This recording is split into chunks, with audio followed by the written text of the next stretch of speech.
welcome to another episode of Rimshots with Sean, brought to you by Barstools and Bandtalk and the Rock Rage Radio Network. I tell you, this is an absolute honor. This man's a legend, and I want to thank Robin Flans out of the gate for setting this up. Mr. John J.R. Robinson, how are you, sir? I am doing well. It's a Wednesday morning, and it's dismal in Southern California. Well, that's all right. You're in Southern California, so it's all good. Before we start, I get two quick stories to share with you. One, it pertains to the lady that I just introduced you to. So that's my girlfriend, Michelle, who's an amazing singer. Yes. You and I were going back and forth last week, and I sent her a text. I said, I booked John J.R. Robinson. And she goes, why does that name sound familiar? And I sent the link to her of your CV, we'll call it, your resume. Right. She texts me back within a minute and a half, and she says, can you ask him if he wants to adopt a daughter, because he's literally played on the soundtrack of my life. And it was funny. The second story is 1987. My mother comes home with a episode of Modern Drummer that had Lars Ulrich in it, but there was this handsome young man on the cover. It was June of 1987. Yes.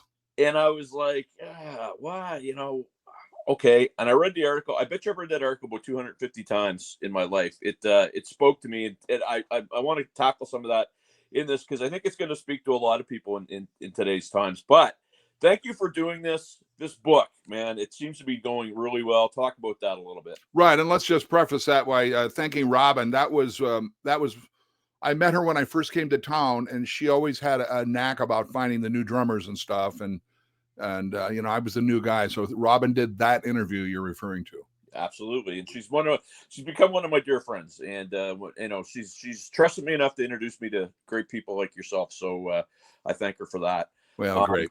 So this book, my friend. Yeah. And we're in version 2, by the way, because Ali Mang is my book producer and also my girlfriend, but she lives up in Canada.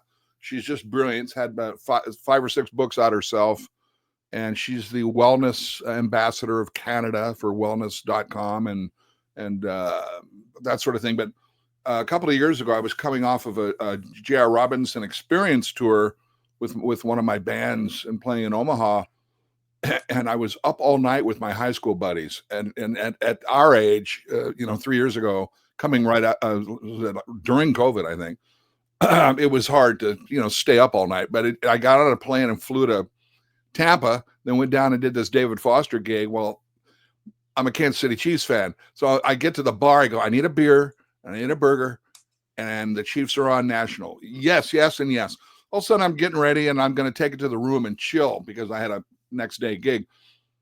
This lovely lady dressed in like pajamas and shit, I don't know what she was dressed in, is sitting next to me, and I'm like, I'm solo, and we just start chatting and stuff, and it wasn't anything like boyfriend stuff. And then finally she sees who I am, and have you ever done a book? And I go, no, I'd like to have done a book, but it's just so hard to organize your thoughts and control. And this was a 3-year venture, by the way, Sean. So Ali goes, well, I'm just the gal you needed to meet for this. So, cut to the chase. My whole studio control room is filled with 1,000 Post-its. Any kind of idea you've ever had since a kid, just write it down. Boom. This, that, boom, write it down. Boom. And then you start extracting. And so we came up with this whole formula that actually worked.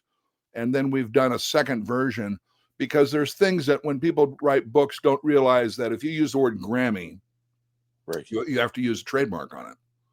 Anything that has to do with registrations or anything. A lot of people, if they're starting their books, I do have a publishing company now called Fourth Quarter Press, which we are looking for people who want to do their memoirs. Yeah. It's tough, man. It was one of the hardest things I've ever done.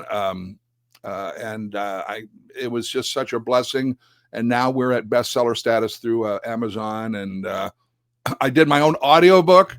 I did it myself because I know what I'm doing, but it's really hard. That was like going for back surgery, So. Well, the audiobook, so I love it I don't know if you know Alan Niven, but Alan Niven used to manage Guns N' Roses, and Alan had a book coming out, and he sent it to me. and I'm reading it and I'm hearing his voice as I'm reading the words. And I think that's important because the visual and it sets it up in the experience. And I think that's very cool. So it's great that you did that. You say 3 years in the making. Yeah. Highs and lows of that. I mean, there must have been times where you're like, okay, we nailed this. Other times, I don't even want to do it anymore. Is that a fair statement? No, I was committed and gung ho, but I like I talk about, there's 10 fingers, so I want to do 10 different things all the time. Like right now, before you called, I'm resurfacing a band I was in with Marty Walsh and Billy Sherwood called Civilian. And it was always the fish that got away. It was a power rock trio. Billy's out with Yes and Asia. And Marty, we got him the professorship at Berkeley. And so we're trying to revisit this stuff. So I actually just got my first track done. At the same time, I'm doing my J.R. Robinson band, which we're still looking at the name, but I think I'm just going to put band. And we're playing on David Foster's cruise in January. And that's with Mitch Town and a young guitarist named Miles Jasnowski. And so we're doing 2 different kind of things all the time. It's funny because you have this book and I did some research on you. Obviously, I knew your background and who you are and what you've done. But as I'm reading it and I'm sitting there going, okay, I talked to a few people and they're like, oh, that guy, man, he got lucky. And I'm like, I don't think he did. I think there was an awful lot of preamble before, he started doing some of those hit records. What would you say to somebody who says, oh, JR just... I would say they're jealous. Yeah. I mean, sure, we all love luck. When Rufus came into that bar that night in Cleveland, was that luck? No, that was divine intervention. Right. So, no, I mean, God, I've been busting my ass since I was 5, playing piano and then from drums and doing all the stuff. And it is in the book. And, like the day that I joined Rufus and we finished out the 78 tour and Chaka, I go and kind of, I kind of had a thing for her. Of course, who didn't in those days? And her and I were hanging out and she goes, John, I'm leaving the band. I go, oh, God, I just got in the band. So I just felt devastated. But then what it did was it made me stronger because it put me with, the guys were strength. We did a few records and that led into all sorts of other stuff, and then us coming back together and signing. So you look at luck, it's not luck. It's just because I don't play too many notes over one beat like all those other guys do. And which I can, by the way. That's the beauty. That's the beauty of it. Well, but I mean, so here's the thing. Michelle and I have this game now that we've been playing since I set this interview up. Oh, JR playing on that. Oh, JR playing on that. And I mean, I was listening to the radio this morning and I counted no less than 7 songs that you had played on. And I'm sitting there going, when somebody said luck, well, luck would be if you get a gig and you're not good at it and they bring you back because they can't get anybody else. Like, doing the gig is when you repeatedly go back and a guy like Quincy Jones says, he's my guy. Right. And I refer to it as use a 360-degree circle. And each time you go around and work with a person the first time, you just keep it, track in your head. Don't burn any bridges if you can. And you want to go around that circle again. And that's the key, is just to keep that circle rolling for your whole life. So these people that say that, and we see this a lot in today's politics, we see jealousy and insecurity. And I also stem all of this from having good parents. Yeah. So you pass that on to your kids, mistakes and all, but you also pass on this solidarity of believing in yourself. And, sure. I mean, listen, I got a gig with Stanley Clark next Sunday at the Hollywood Bowl for the Blue Note Jazz All-Stars. I'm being thrown into some heavy cats.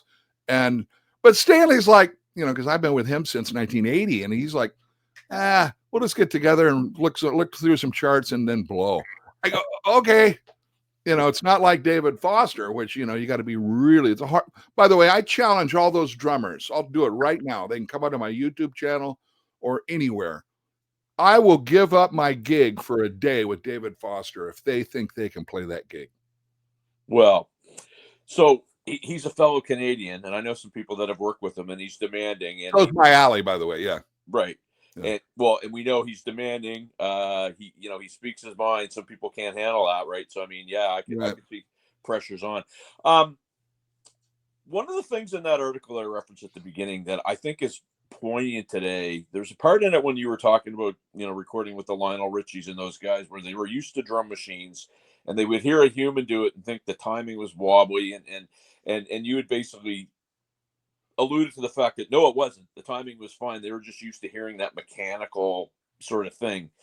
And I feel we're kind of back to that now with Pro Tools and stuff. What's your take on that? I'd be interested to hear. Well, interesting. I have Pro Tools up now on this screen as we speak, but it's a tool in your tool belt. Yeah. But again, I'm going to kind of correct you. When I started getting all those calls, and I still am, God bless, but with Lionel, he hated drum machines, right? Just hated them. And then when I would come in, I would play. I use it as a tool, like you're going to build a house, and I just play myself. Don't overplay, because you play for the song. It's not about the drummer. Again, like that guy that's insensitive to his own personal depletion doesn't understand that you need to look in the mirror and play for the song, whatever band you're in, and that could be a polka or a speed metal Norwegian groove, but they using Pro Tools today is a staple, and that's what everything is based on. And then from there out, like this band or the civilian thing I'm putting together, again, we got to start somewhere, and we can't find our 2-inch tapes. So, I'm putting everything together with myself, Billy, and Marty into Pro Tools, and we'll farm it out. And some guys maybe on Logic. That's the way they get their stuff down, and then we'll get together in a room and not use anything. Sure. It's a tool.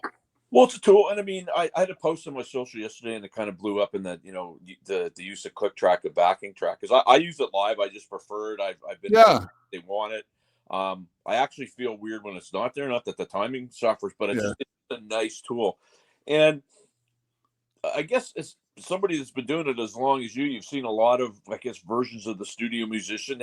Have you had to reinvent yourself, or you just get to be yourself because they call on you because that's what they're looking for? I don't think it's reinvent. That sounds like a guy that's retired and can't come back. Fortunately, I don't have to retire. Yeah. Because I'm not gonna. I'm just, I'm gonna make it to 92 and then cease. But hopefully it's like blowing a groove or a ride cymbal pattern when I go down, at that point. But like with David, everything's clicked. Yeah. And what we insist upon is we have a guy that's running Pro Tools off the side of the stage.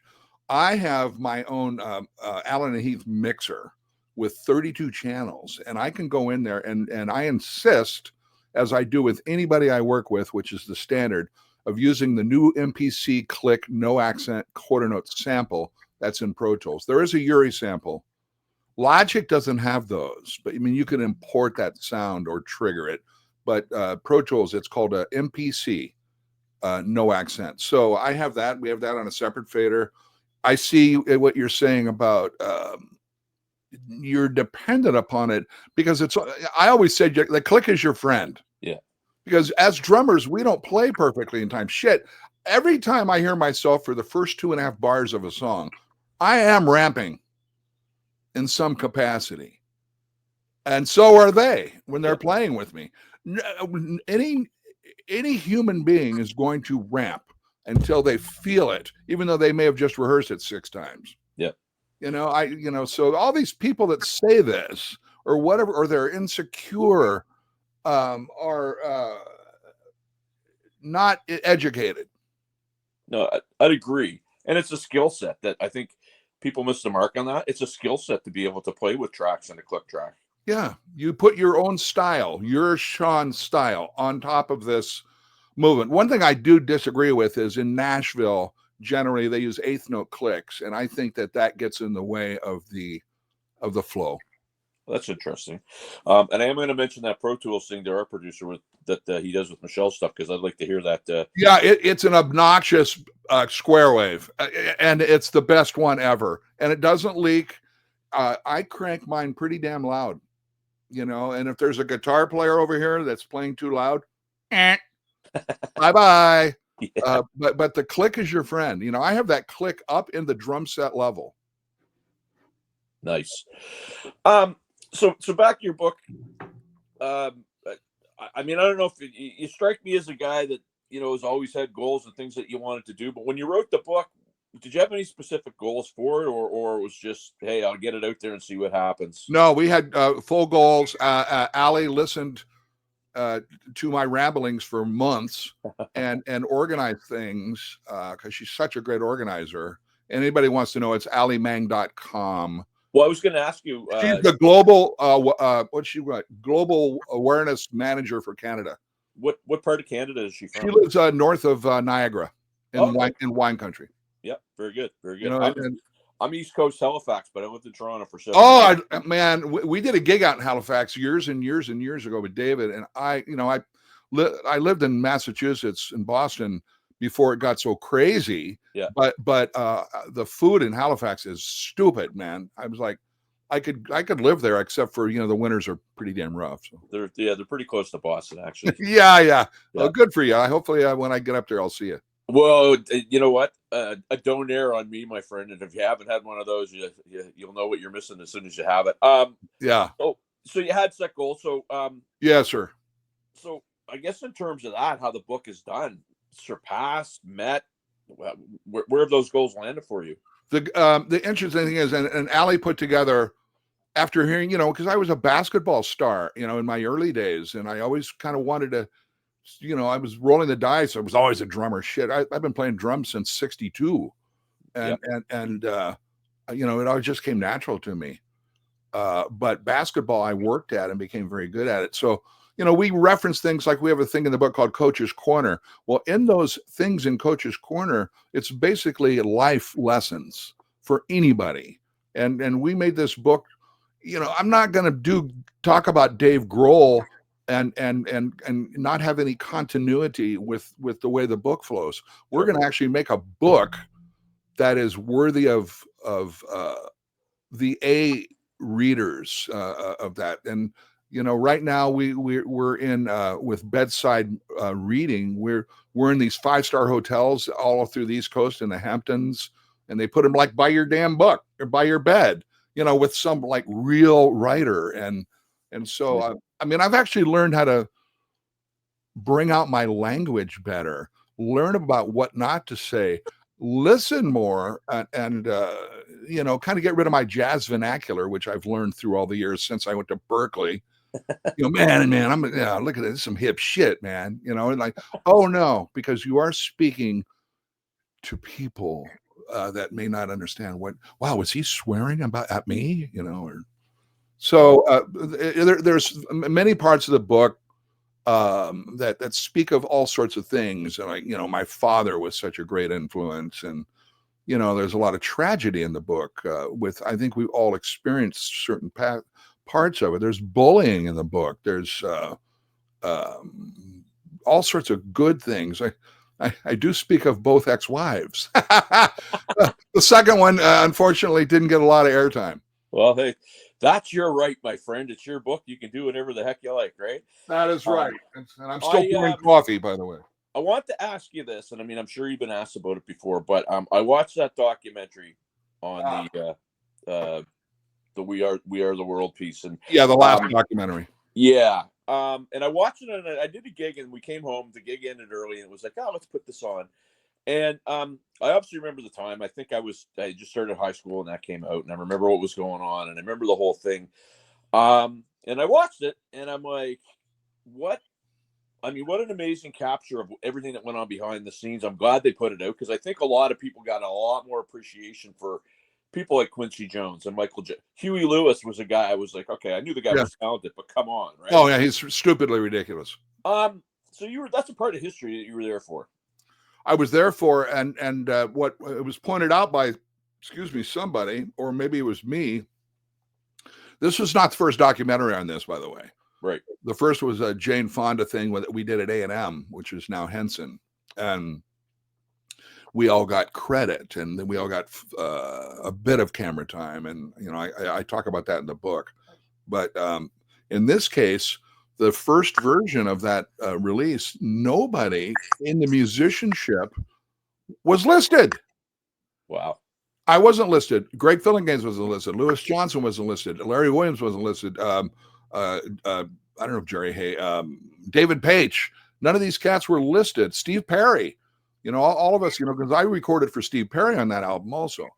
And so I wrote it without being mean, because I was into the book by then. So I was kind of, my late mother, being from Durham, North Carolina, would have washed my mouth out with soap. And I did a beautiful response. I recorded it to Zoom, took it and put it out on Instagram. And all of a sudden it just blew up. And that guy Bao heard about it and retracted and did an amendment for the film. Well, I mean, again, eye opener for me, and incredible just to see all that. And hey, man, it brought back memories of. I remember exactly where I was when that thing came out, and so it was very cool. Yeah. I could do this all day. You're busy. I know that. I appreciate your time. I got time. I'm good. Well, one of the things I want to ask you, I guess, because I had an opportunity to interview Eddie Bear. Oh, beautiful cat, man. What a nice guy. And, and I said to him, to be a guy that can sit there and go, I played on a lot of stuff that's of historical. You're one of those guys, right? Like you're like in the conversation of a Picaro and a Keltner and a Hal Blaine. And you played, like, I'm looking at your resume and I'm going like, I had no idea he played on those songs. Right. You got to be aware of it. Obviously you are, because you were there. But, as somebody that went through it, and you have that, I guess, when you're gone, when you're 95, another bunch of years, I mean, it's got to be pretty cool to say, hey, you know what, I did some stuff, I'm going to leave some stuff behind that's pretty legendary. Yeah, I wasn't thinking of that during the entire time. I mean, even from the minute of joining Rufus and Chaka Khan, at the highlight of that band's career, winning a Grammy personally, and then working with Michael when he just had come out of the Jackson 5, signed up Motown, and we had him on Epic. Seeing that the history that was being made at the same time. I mean, I always tell the story. So during that Off the Wall, those sessions, after I cut the first two tunes, Girlfriend and It's the Falling in Love, on Thursday night before the weekend, and then Quincy goes, what are you doing Monday? And I said, nothing. He goes, well, you want to come back and record the rest of the album? And of course I went, yes. But that day, it was just Greg Fillinganes and myself. There were guitar players. I didn't see them plugged in. And there was a shitload of media running around. And I kept, that was when I left my drums in the studio, and I didn't have to move them. And they didn't move for months because we did 8 albums in a row. But was old Gretsch drum. But what was hip was we were cutting Don't Stop Till You Get Enough. And Greg had a Rhodes, and we're probably overdubbing over existing demo 2-inch. And he had a mini moog playing the boom, boom, boom, boom, boom, boom, boom. He's playing the bass line. And I'm playing, and he's like standing up and excited. And when the song ended, I just looked at him and I go, we just cut a #1 record. And he looked at me and he goes, yes, we did. And I got to tell you, that feeling was in real time, and then, Quincy used to tell us all, you guys get a subscription to Billboard. This is back when Billboard was hip. And pay attention to everything that's in the top 100 on pop charts and R&B charts and blah, blah, blah, blah, blah.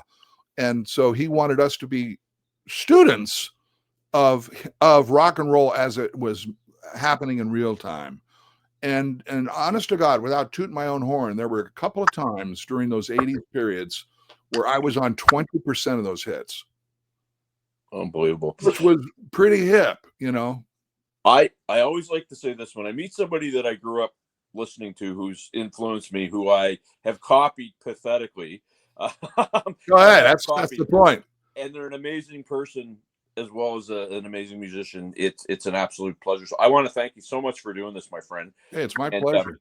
Well, let's stay in touch, because if you come up to Canada, I owe you a donaire. Yeah, I'm there, and maybe you can. I'm obviously a lobster. We'll hook you up. And fresh oysters and clams. Are you in Halifax proper? I am. Yep. Yeah, make sure you send me the email or send me all your address to the email stuff, and then when this is airs, and if there's anything. How often does your show air? I'm not on a schedule. I take them as they come, and then my producer helps me get them up right away. So, I mean, I could probably have this by tomorrow, and I could have it to you tomorrow. So, well, obviously push the book, King of the Groove, which is johnjrrobinson.com, and my new band is JR Robinson Band, and the other one we're working on, and there's just a whole bunch of really good stuff. And I appreciate the great audiences that listen and absorb. When I was younger, and we'll end with this, there weren't as many of us around. Right. And when I got to Berkeley and Boston, I'm from Southwest Iowa, from Creston. I knew that. I'm a normal guy, even though I had exceptional parents, but they split up. But the point being is that when I got to Berkeley, there was a lot of guitar players. There was over 1,000 guitar players when I got there in '73, and there was maybe like 400 or 500 drummers. And of those drummers, there were some pretty damn good drummers. And I'm still connected with the ones that I am still with, including Steve Smith and Vinny. And Vinny was just a kid. He wasn't even at the school. They would just let him come in for free. And just a bunch of cats that were, we had a good run then. But the point being is that today, those numbers just add a zero to them. There's how many guys play instruments. So that's why you see this influx in TikTok and Instagram of these guys playing all this stuff that they're never going to be able to play on a gig. Yeah. Ever. And, and I have an idea about, which is my idea about starting the Olympian drummer competition. If strippers can do polls, maybe we can do these crazy, freaky Olympian drummers, and this would be my thing. And so once somebody else with money sees this interview, they have to come to me because I have that. I know exactly what I'm going to do. I'm going to circulate that. I know. I'll circulate it hard, dude. Yeah, let's give it a happen, sir. I want to thank you so much, and like I say, Sean, ready, I will get it to you, and I so appreciate your time. It's been a pleasure meeting you. All right, and Michelle too. Thank you very much, Michelle. All right, we're back. Hold on to the hot one. Yeah, always, bud. All right, thanks, my brother.